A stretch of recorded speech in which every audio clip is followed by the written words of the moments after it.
We had a bit of fun with polyamory on the Wednesday Wrangle last week, well, at least a discussion about it. Our mate James Morrow in the Daily Telegraph had highlighted how the ABC, the taxpayer-funded broadcaster, had run salacious stories promoting and exploring polyamory, which I guess is polygamy without all the wedding rings. Liz Storer agreed with James that all this was in poor taste. What is the agenda in churning out things like this? Are you trying to normalise it? Are you trying to glamorise it? What is the idea of covering? And at one point, there was 3 different articles, one on their radio, one on their website. There was a program that was aired, all on this topic of having open relationships and ethical non-monogamy. Love a good Wednesday Wrangle. I was a little less offended by the ABC, but more worried about the taxpayer-funded clickbait. Anyway, the ABC's Media Watch program, remember, it's the most expensive 15 minutes of weekly television in this country. Well, it couldn't help giving us a tickle up last night. But it's not just the ABC that has been a hotbed of free love. As we can reveal, a well-known Sydney tabloid has an insatiable appetite for polyamory too. Back in August, this News Corp Explainer video, published on the website of The Daily Telegraph, posed this question.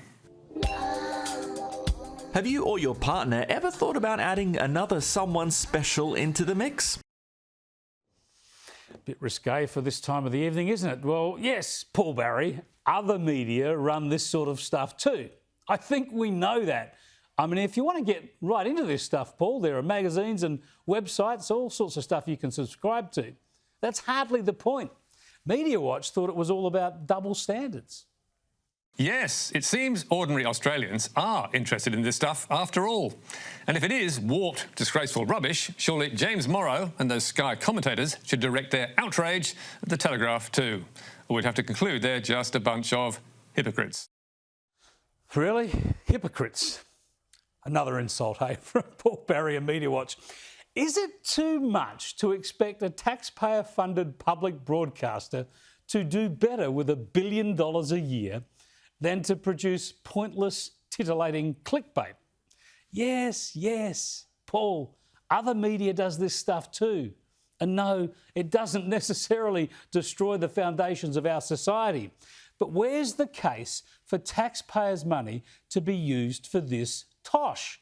How does producing puerile, potentially pornographic, polyamorous posts fit into the ABC charter? Is Paul Barry pretending he's too silly to understand the crucial difference?